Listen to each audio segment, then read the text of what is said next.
الحصة بتاعتنا النهاردة هناخد فيها أول جزء في الوحدة التانية. الوحدة التانية عموما بتتكلم عن الطاقة الضوئية. تمام. بس أول درس عندنا هو درس اسمه الإيه؟ درس المرايا. تعالوا نشوف كده مع بعض درس المرايا ده بيتكلم عن إيه. الدرس الأول المرايا. بيقول لي هناك بعض المشاهدات التي قد تتعرض لها في حياتك اليومية. طب زي ايه الحاجات اللي بتحصل لي في حياتي اليومية؟ بيقول لي عند النظر إلى سطح مياه ساكنة. شايفين المياه الساكنة دي؟ مياه ساكنة هي مش بتتحرك وحواليها بيوت أو أبراج أهي وعماير. بتلاحظوا ايه؟ مش بتلاحظوا ان صورة الأبراج دي منعكسة تحت في المياه؟ متكررة تاني تحت في المياه اهي. يبقى تكون صور الأجسام المحيطة بها. لاحظنا ان الصور المحيطة بنا دي اتكونت تحت في المية. طيب لو احنا بصينا في المرآة، المرآة دي بالمناسبة اسمها سطح مصقول. سطح مصقول او سطح عاكس. هتلاقوا ايه؟ هتلاقي ان صورتك في المراية، قصدي صورتك الحقيقية معكوسة فين؟ معكوسة في المراية يا هنا. طيب يعني ايه بقى؟ يعني ايه اللي احنا بنقوله ده تفسيره ايه؟ التفسير بتاعنا بقى ده اسمه انعكاس الضوء. ازاي صورتي بتنعكس قصادي في المراية، او صورة العماير او الابراج دي منعكسة في المية؟ ده بسبب انعكاس الضوء. طب يبقى ايه هو انعكاس الضوء يا احمد؟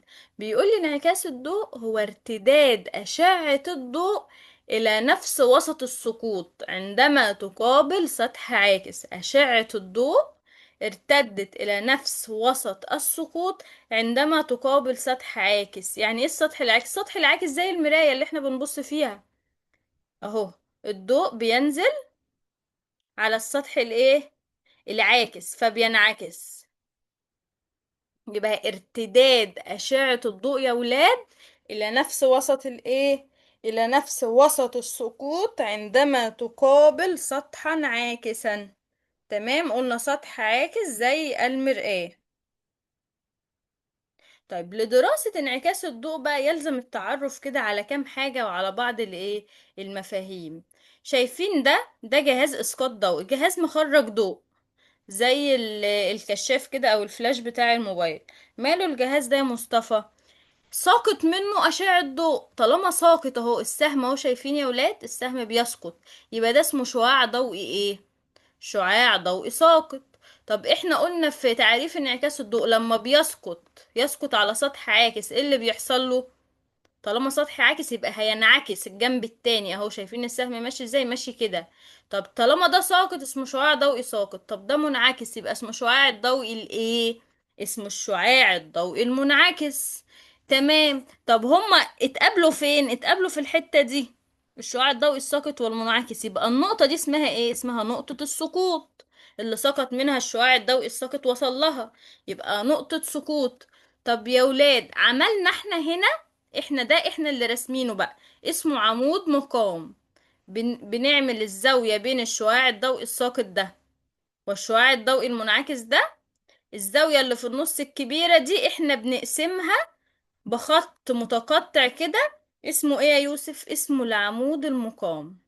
طيب لو جيت قلت لك قول لي الزاوية اللي بين الشعاع الضوئي الساقط واللي بين العمود المقام اسمها ايه؟ هتقولوا لي اسمها يا مس زاوية سقوط. طب الزاوية اللي بين الشعاع الضوئي المنعكس والعمود المقام اسمها ايه؟ هتقولوا لي اسمها زاوية الانعكاس. طيب احنا بقى من اللي احنا فهمنا ده عايزين نطلع التعريف بتاع كل حاجة. تمام. طيب عايز اول حاجة ايه؟ نعرف الشعاع الضوئي الساقط. ايه هو تعريف الشعاع الضوئي الساقط؟ افتكروا الرسمة على طول، انا مش عايزاكم تحفظوا مفاهيم. انتوا لو افتكرتوا الرسمة هتعرفوا تجاوبوا المفاهيم من غير اي حاجة. ده اسمه الشعاع الضوئي الساقط. طب نطلع نبص عليه على الرسمة. هو فين؟ اهو. اهو يا مس هو ده. طب يبقى ايه هو تعريفه؟ هنقول له هو الشعاع الذي يسقط. ما هو طالما اسمه ساقط يبقى بيسقط. الشعاع الذي يسقط، بيسقط فين؟ على المراية اللي هي سطح عاكس. يبقى الشعاع الضوئي الذي يسقط على السطح الايه؟ على السطح العاكس. طيب بيلامس السطح العاكس في نقطة اسمها نقطة ايه يا ولاد؟ النقطة دي اسمها نقطة ايه؟ نقطة السقوط. يبقى هو الشعاع الضوئي الساقط على السطح العاكس ويقابله في نقطة السقوط. تمام كده؟ في حاجة صعبة؟ لو في حاجة صعبة قوله. لو في حاجة صعبة نعيد. سكوتكم ده معناه ان انتوا فاهمين. طيب نشوف الشعاع الضوئي المنعكس. ايه هو الشعاع الضوئي المنعكس؟ اطلعوا بصوا على الرسمة فوق اهو يا مس. يبقى هو الشعاع الضوئي الذي يرتد. هو كان ساقط اهو، فانعكس الجنب التاني. انعكس يعني ارتد. يبقى الشعاع الضوئي الذي يرتد عن السطح العاكس، مش بعيد عن السطح العاكس. ويلامسه برضو عند نقطة ايه؟ ويلامسه عند نقطة السقوط. يبقى ده تعريف الشعاع الضوئي الساقط والشعاع الضوئي المنعكس. طب هو عايز هنا يعرف لنا ايه؟ زاوية سقوط الشعاع الضوئي. ايه يا زاوية سقوط الشعاع الضوئي من غير ما نعرف فوق؟ يا يوسف. يا يوسف، يوسف خرج. يا احمد. حضرتك يا مس. يا احمد، هو عايز يعرف لي يا احمد زاوية السقوط. هنقول له هي الزاوية المحصورة بين مين ومين؟ الشعاع الضوئي الساقط ايوه، ومين؟ والعمود المقام اللي احنا بنرسمه. بالظبط. يبقى هي الزاوية المحصورة بين الشعاع الضوئي الساقط والعمود الايه؟ المقام. من نقطة مين؟ اهم حاجة نذكر النقطة اللي تحت اسمها نقطة ايه؟ من نقطة السقوط اللي موجودة على السطح الايه؟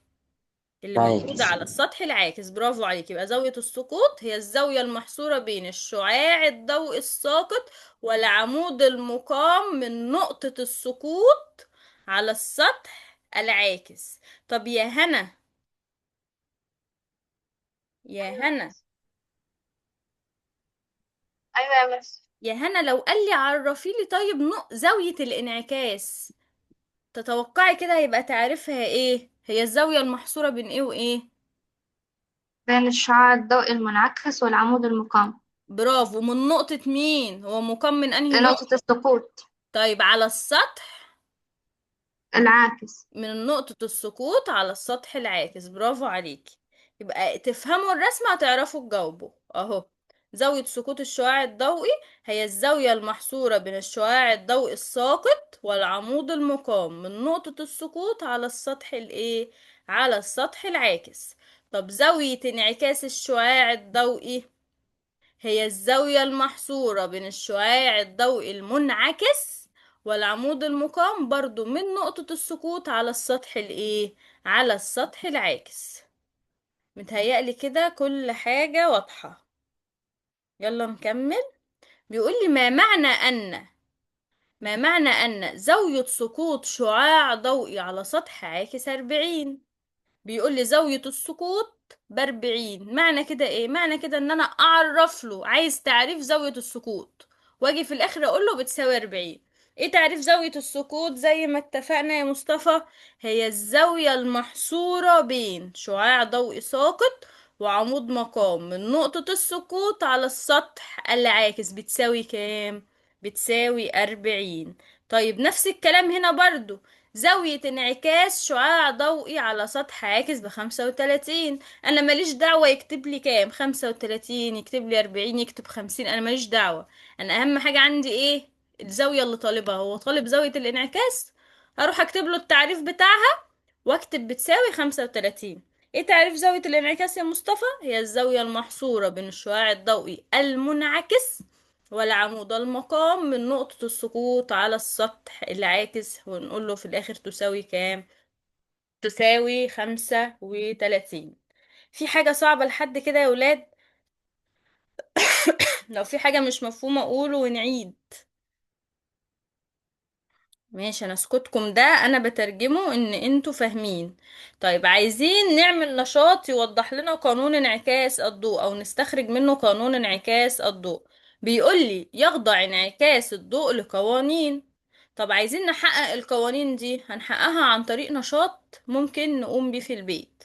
ايه هو النشاط ده؟ هنجيب ورقة بيضة زي ورقة السكتش بتاع الرسم كده، وهنجيب مرآة مستوية، مراية زي المراية اللي احنا بنبص فيها، وهنجيب مشبكي ورق، مشبكين كده بتوع الورق زي اللي في الصورة دول اهو، وهنجيب مسطرة، وهنجيب منقلة، وهنجيب ايه، دبوسين. طيب افترضنا ان احنا جبنا كل دول، هنعمل ايه بقى بيهم؟ تعالوا نشوف كده، نمشي خطوة خطوة مع بعض. بيقولي اول حاجة يا يوسف هنعملها، ارسم خط افقي. هنرسم ايه؟ خط افقي س صاد على الورقة البيضاء. انا جبت ورقة بيضاء اهي، اهي دي الورقة البيضاء اللي انا جايبها. طب اعمل ايه؟ ارسم خط افقي، افقي يعني بالعرض كده، ونسميه س صاد، س وصاد اهو، زي اللي في الرسمة دي. خط افقي اهو وسماه س صاد، رسمه على الورقة، خلي بالكم. طيب بعد كده الخط ده هيبقى هو السطح العاكس بتاعنا، الخط ده هنعتبره هو السطح العاكس بتاعنا. طيب بعد كده هنعمل ايه؟ هنجيب المراية اللي احنا جبناها في الادوات فوق، ثم ثبت المرآة المستوية عموديا. هنثبت المراية بقى واقفة زي ما انتوا شايفين في الصورة اهي، هنثبتها على الورقة البيضاء بالظبط عند الخط الأفقي اللي احنا رسمناه. هنثبتها باستخدام ايه؟ هنثبتها باستخدام من مشبكين الورق اهو، المشابك دي، شكل المشابك بتاع الورق دي. طيب بعد ما نثبتها، بيقول لي أقم خط متقطع نون ميم. طالما متقطع يا ولاد، يبقى ده مين؟ قصده على مين الخط المتقطع؟ هو مين؟ زي اللي كان موجود في الرسمة عندنا فوق اهو، شايفين الخط المتقطع كان مين هنا؟ الخط المتقطع هنا اهو، ده كان العمود المقاوم. يبقى لما تلاقوا خط متقطع في المرآة، يبقى ده يقصد به العمود المقاوم. ما تنسوش، انا اضطريت اطلع لكم تاني بالرسمة علشان تفضل محفورة في دماغكم، ما تنسوهاش. يبقى أقم خط متقطع نون ميم عمودي على س صاد اهو، س صاد الخط اللي احنا رسمناه اهو، ده س صاد. هنعمل عليه خط عمودي كده ونسميه نون ميم. طيب بعد كده هنعمل ايه؟ بيقول لي ارسم خط مستقيم مائل ألف ميم. طب مين الخط المستقيم المائل ده؟ هنقول الخط المستقيم المائل ده وكأنه الشعاع الضوئي الساقط، كأن ده الشعاع الضوئي الساقط اللي كان ساقط من الرسمة فوق كده، من الفلاش او الكشاف بتاع الضوء اهو. الألف اهو، ميم، رسمنا خط اهو مائل، وده اسمه الشعاع الضوئي الساقط. طيب ما بين نون ميم اللي هو العمود المقاوم الخط المتقطع، وما بين ألف ميم اللي أنا رسمته، في زاوية في النص اهي، الزاوية اللي في النص دي هو سماها اكس. طب يا ولاد حد يقول لي كده اللي عارف يجاوب، اكس دي زاوية ايه؟ اسمها زاوية ايه اكس؟ زاوية الانعكاس ولا زاوية ايه؟ اكس دي اللي عارف يجاوب. اللي هو ايه؟ السكوت يا مس. زاوية السقوط، برافو، زاوية السقوط. ليه؟ لان انا قلت لكم الف ميم اللي انا رسمه ده، او اللي هو رسمه ده الف ميم ده سميناه شعاع ضوئي ساقط، يبقى اللي ما بينه وما بين العمود المقاوم دي زاوية السقوط. برافو، دي زاوية السقوط. طيب، والتي تمثل زاوية السقوط. طب بعد كده هنعمل ايه تاني؟ بيقول لي ثبت الدبوس دال ايه على الخط المستقيم ألف ميم. شايفين ألف ميم ده اهو، ألف ميم، ثبتنا دبوس، دبوس واقف اهو، ده الدبوس اهو، ده الدبوس. ثبت دبوس هنا، ثبتنا دبوس هنا في النص كده عند ألف ميم. طيب ماذا بعد؟ يعني بعد ما عملنا ده كله ايه بقى؟ بيقول لي رقم خمسة، رقم خمسة يا أحمد، بيقول لي انظر للجانب الآخر من المرآة. يعني شايفين دي الرسمة ايه؟ خلاص احنا مش هنعمل فيها مثلا حاجة تانية لحد دلوقتي، الرسمة اللي فوق دي كل اللي احنا رسمناه ده يا ولاد. وفي مراية هنا، لما تبصوا في المراية هتلاقوا ايه؟ مش انتوا هتلاقوا كل اللي احنا رسمناه ده هتلاقوه منعكس هنا في المراية، هينعكس على المراية. نروح احنا واخدين كل اللي منعكس في المراية ده ونرسم زيه بالظبط قصاده الجنب التاني هنا. يعني ايه اهو؟ شايفين كل اللي احنا راسمينه ده ظاهر في المراية هنا، فنروح احنا واخدين اللي ظاهر في المراية ده ونرسم قصاده بالظبط الجنب التاني. لان انتوا لو تلاحظوا كل اللي احنا رسمناه الورقة اللي بتاعتنا دي، احنا كل الرسم ده راسمين في النص بس اهو. الجزء ده بس اللي مشخبط وراسمين فيه، الجزء ده ابيض زي ما هو ما فيهوش اي حاجة. الجزء ده بقى الابيض السادة ده هناخد فيه كل الرسومات اللي ظاهرة في المراية من جوه ونرسم زيها بالظبط الجنب التاني. هتطلع ايه؟ هتطلع بالشكل ده كده.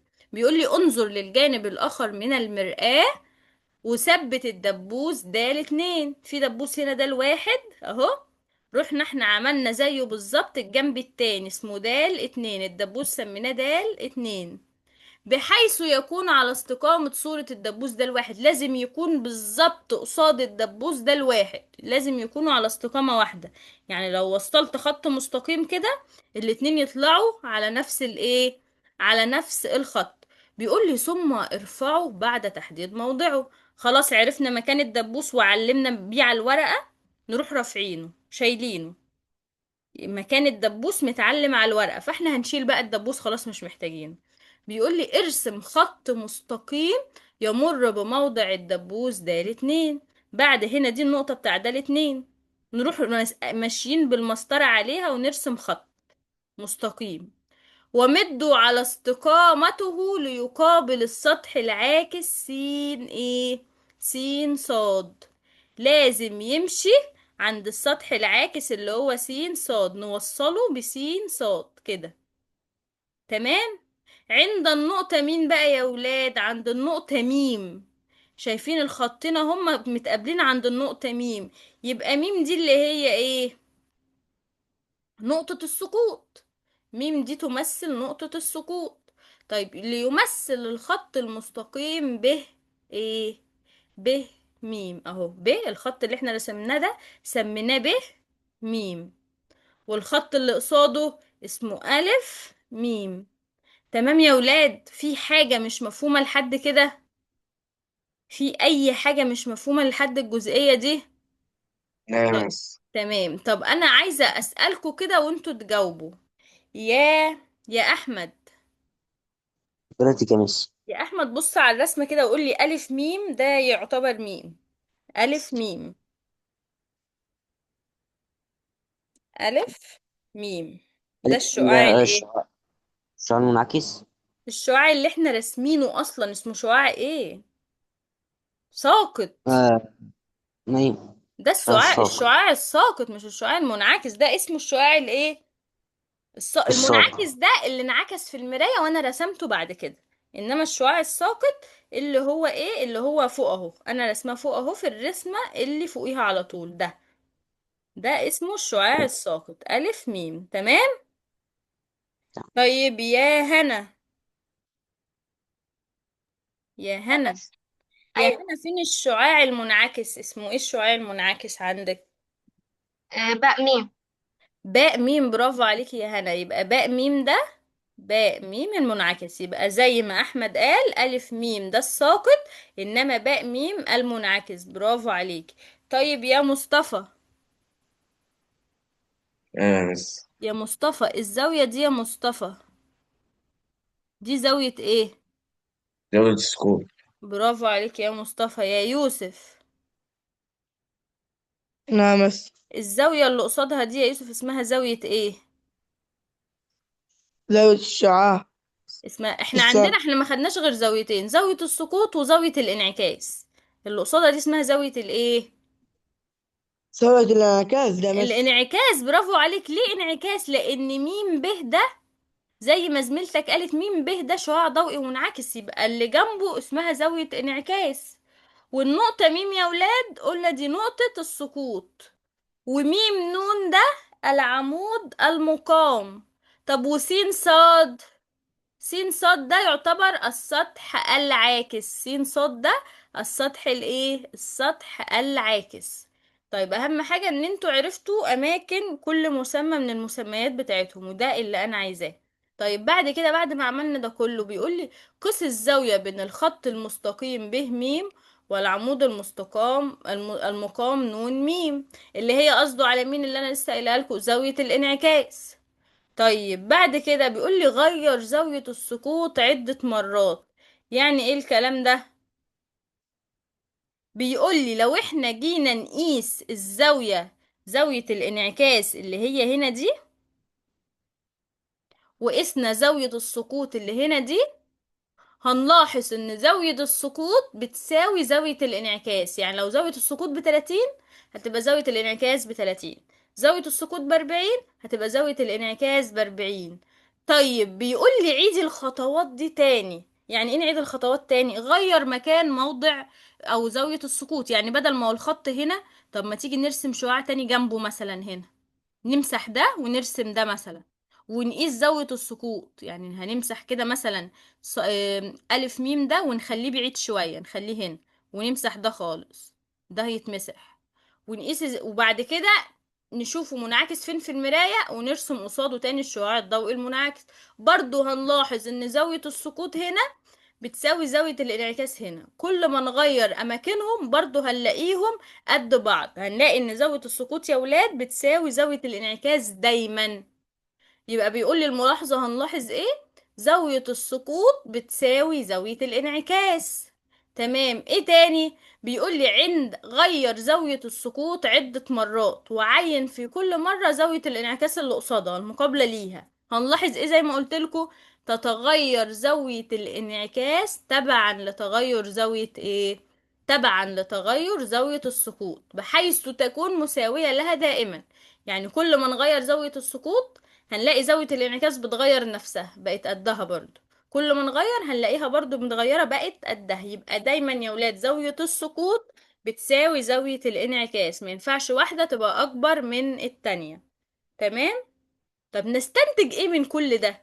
بيقول لي الاستنتاج، يخضع الضوء في انعكاسه القوانين. الضوء بيخضع لعدة قوانين. اسمها قوانين ايه؟ قانوني انعكاس الضوء. في قانونين عندنا في المنهج اسمهم قانوني انعكاس الضوء. اول قانون اللي احنا لسه قايلينه، زاوية السقوط بتساوي ايه؟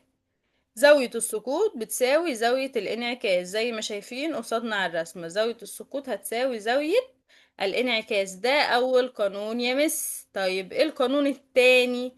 بيقول لي القانون الثاني هو الشعاع الضوئي الساقط والشعاع الضوئي المنعكس والعمود المقام من نقطة السقوط على السطح العاكس تقع جميعها في مستوى ايه؟ في مستوى واحد عمودي على السطح العاكس. يعني ايه الكلام ده؟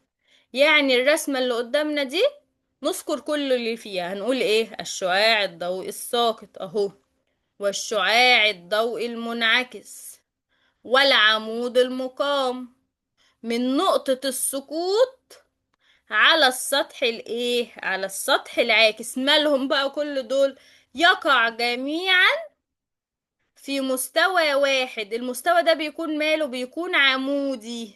عمودي على السطح الايه؟ عمودي على السطح العاكس.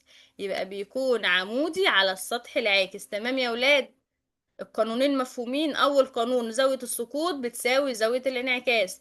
تاني قانون بيذكر لي كل اللي في الرسمة، وبيقول لي ان كلهم بيقعوا في مستوى واحد. بيكون المستوى ده ماله؟ زي ما احنا شايفين اهو، عمودي على السطح العاكس. بتكون زاوية عمودية، واقع بزاوية 90 على السطح العاكس. ده قانون انعكاس الايه؟ الضوء. لو في حاجة صعبة قولولي، قطعوني وقولولي قبل ما ندخل على الجزئية اللي بعدها ونعيد، مفيش مشكلة. طيب بيقول لي ماذا يحدث عند سقوط شعاع ضوئي عمودي؟ يعني ايه يا مس شعاع ضوئي عمودي؟ انتوا شايفين الشعاع الضوئي الساقط؟ شايفينه من هنا ساقط اهو بزاوية. طب انا لو ما سقطهوش بزاوية، يعني انا مثلا المراية قدامي اهي، وبدل ما الشعاع الضوئي نسقطه كده بيكون بزاوية، لا، ده انا هنزله عمودي. يعني المراية تبقى كده والشعاع الضوئي ينزل عليها عمودي كده، يعني عمل زاوية 90. طب ايه اللي هيحصل لو الشعاع ده نزل عمودي؟ ايه اللي هيحصل؟ يا ترى هينعكس الجنب التاني؟ هو هنا لما نزل اهو انعكس، انما يا ولاد لو نزل عمودي هيرتد تاني على نفسه، هيطلع تاني لفوق على نفسه. يبقى لو نزل عمودي هيرتد على نفسه. تمام. تعالوا نشوف. بيقول لي ايه؟ بيقول لي ماذا يحدث عند سقوط شعاع ضوئي عمودي على سطح عاكس؟ ايه اللي هيحصل لو سقط عمودي؟ قلنا ايه؟ يرتد على نفسه. ليه يرتد على نفسه؟ لان كل من زاوية السقوط وزاوية الانعكاس هتساوي صفر. ليه هتساوي صفر؟ لان مفيش زاوية اصلا. هو المفروض يسقط كده او كده عشان يبقى هنا في زاوية سقوط وهنا في زاوية الانعكاس، انما هو هنا نزل عمودي فارتد على نفسه. طالما يا ولاد خدوها قاعدة، طالما الشعاع الساقط نزل عمودي فارتد على نفسه، اذا زاوية السقوط بتساوي كام؟ زاوية السقوط بتساوي كام؟ صفر يا مس. بتساوي صفر. زاوية السقوط هتساوي زاوية الانعكاس والاتنين هيساووا ايه؟ هيساووا صفر. طيب ما معنى ان زاوية سقوط شعاع ضوئي على سطح عاكس تساوي صفر؟ ده هو جايبها لي اهي بقى. لو ايه معنى ان الشعاع ضوئي او زاوية سقوط شعاع ضوئي بصفر؟ هنفهم منها على طول نترجم ان الشعاع الضوئي سقط ايه؟ سقط عمودي. يبقى هو ممكن يجيب لي في الجزئية دي سؤالين. لو قال لي يا هنا ماذا يحدث إذا سقط شعاع ضوئي عمودي، هتقولي له إيه؟ لو الشعاع الضوئي سقط عمودي هتقولي له يرتد على نفسه، وتصبح زاوية السقوط تساوي زاوية الانعكاس تساوي صفر. وممكن سؤال تاني يقولك متى يحدث ذلك، أو متى تكون زاوية السقوط تساوي صفر. امتى زاوية السقوط هتساوي صفر؟ هنقول لهم أي أن أو قصدي عندما الشعاع الضوئي يسقط إيه؟ يسقط عمودي على السطح العاكس. تمام. يبقى السؤالين دول مهمين، ركزوا فيهم عشان بيتكرروا كتير قوي. أكتر سؤالين أصلا مشهورين في الجزئية دي، بيتكرروا في معظم الامتحانات. طيب يلا نحل السؤال ده مع بعض. يا مين يحل؟ طيب اللي عايز يحل يقول. هكون ديمقراطية النهاردة كده، مش هقول أسامي. عايزة حد يقول السؤال ده. مين عايز يحل؟ أنا مس. يا مصطفى. طب اقرا يا مصطفى. يرتد شعاع الضوء الساقط على نفسه إذا كانت امم آه، الشعاع الضوئي الساقط بيرتد على نفسه. انت قول لي امتى اصلا لما بيكون نازل ايه إذا الاول؟ كان زاوية السقوط تساوي صفر. فين انهي واحدة؟ زاوية بينه وبين عكسين بين نقول. السطح العاكس صفر؟ لا، هو ده بينه وبين السطح العاكس. هو اصلا لو أنا ببنى نازل بس يا مس. عمودي هقولك، هو لو مرتد على نفسه هو يبقى في سطح عاكس؟ هو هينعكس اصلا؟ لو ارتد على نفسه مش هينعكس اساسا. أنا تم- ببنى. طيب هو العمود المقام، طب تعالى ناخدها واحدة واحدة. الزاوية بينه وبين العمود المقام 90. فممكن. لا. اه بالظبط، هي مش 90. طب الزاوية بينه وبين الشعاع المنعكس 90؟ هتقولي لا. لأ. لأ ليه؟ لأن أصلا مفيش شعاع منعكس. ده هو هيرتد على نفسه فمش هيبقى فيه شعاع منعكس. طب الزاوية بينه وبين السطح العاكس صفر. انت عارف الزاوية بينه وبين السطح العاكس كام؟ لو نزل عمودي. ده السطح لا. العاكس اهو. الزاوية بينه وبين السطح العاكس كام؟ صفر. 90. ما هو نازل عمودي، نازل عمودي كده، يبقى الزاوية بينه أصلا وبين السطح العاكس 90 مش صفر. شايف الرسمة دي؟ شايفين يا شايف. ولاد؟ هو نازل عمودي اهو. وده السطح العاكس ده اللي بالأزرق ده. شايفين الزاوية بينه وبين السطح العاكس كام؟ ب90، 90 درجة. يبقى الإجابة هتبقى ايه؟ الزاوية بينه وبين العمود المقام كام؟ صفر. لأن العمود المقام المفروض يترسم هنا في النص. طب اما هو أصلا في نفس مكان العمود المقام مرتد على نفسه، يبقى مفيش زاوية بينهم أصلا. الزاوية بينهم ايه يا مصطفى؟ الزاوية بينهم صفر. صفر. يبقى الإجابة هتبقى ايه؟ آه. دال. الزاوية بينه وبين العمود المقام بتساوي صفر. طيب تعالوا نحل كده دي مع بعض. ماشي يا مصطفى. يلا مين تاني يحل طيب؟ طب اقول انا ولا ايه؟ الجروب كله مفيش غير مصطفى يا جماعة ولا ايه؟ يلا يا احمد. يا احمد. حضرتك يعني يلا يا احمد حضرتك اقرا السؤال. يوجد. أوجد قيمتي زاوية السقوط وزاوية الانعكاس في كل من الشكلين المقابلين. طيب هو عايز اول حاجة الشكل رقم كام؟ واحد. ماشي. الشكل رقم واحد بيقول لي زاوية السقوط تساوي زاوية الانعكاس تساوي كام في الشكل رقم واحد ده؟ 45 درجة. برافو عليك، 45 درجة، برافو. ماشي يا أحمد. يا يوسف، يا مس. يلا يا يوسف كمل. الشكل 2. اه. الزاوية المحصورة بين الشعاع الساقط والسطح العاكس. اه، فين بقى الشعاع الساقط والسطح العاكس؟ الشعاع الساقط والسطح العاكس. فين الشعاع الساقط هنا؟ أهوات يا مس اللي اللي هو. هو ده اللي نازل اهو. طب ليه ما قلناش ده؟ لان انت بص على السهم، شايف السهم رسمولي ازاي؟ رسمولي كده، يبقى ده طالع لفوق، انما هو بيقولي الزاوية بين الشعاع الساقط والسطح العاكس. فين الشعاع الساقط اهو. طب السطح العاكس فين؟ مش الشعاع المنعكس، في فرق بين الشعاع المنعكس والسطح العاكس. السطح العاكس الحاجة اللي نازلة عليها اللي هي فين؟ اللي هو الازرق يا مس ده. الأزرق ده اللي هو طيب ايه الزاوية بينهم كام؟ ده هو حللهاني. 30. كام؟ 30. ايوه بالظبط، 30. الزاوية بين الشعاع الساقط والسطح العاكس اهي. بكام؟ ب30. 30. تمام. تمام يا يوسف. طيب يا مصطفى، ولا يا هنا؟ مصطفى جاوب، قولي يا هنا. أيوة بس زاوية يلا يا هنا، السقوط زاوية تساوي السقوط السقوط تساوي زاوية تساوي الانعكاس زاوية. تساوي كام بقى؟ عايزين نعرف ده في الشكل رقم 2. فين الأول زاوية السقوط وزاوية الانعكاس يا هنا؟ زاوية السقوط اهي. زاوية السقوط ب30 وزاوية الانعكاس ب30 برضه صح؟ لا ركزي، هي فين زاوية السقوط؟ انت قصدك على ال30 دي؟ امم لا، هو احنا فاكرة لما عرفنا زاوية السقوط قلنا هي الزاوية المحصورة بين مين؟ بين الشعاع آه الضوئي الساقط والعمود والعمود الايه؟ المفقود. فين العمود المقام اهو، اللي هو المتقطع ده. اه يبقى دي الزاوية، دي زاوية السقوط، واللي قصادها دي زاوية الانعكاس. هو جايب لك ال30 دي عشان يلخبطك. ال30 دي كان سؤالها فوق اهو، الزاوية المحصورة بين الشعاع الساقط والسطح العاكس. الشعاع الساقط والسطح العاكس دي اللي كانت ب30. انما احنا عايزين زاوية السقوط. عرفتي مكانها الاول؟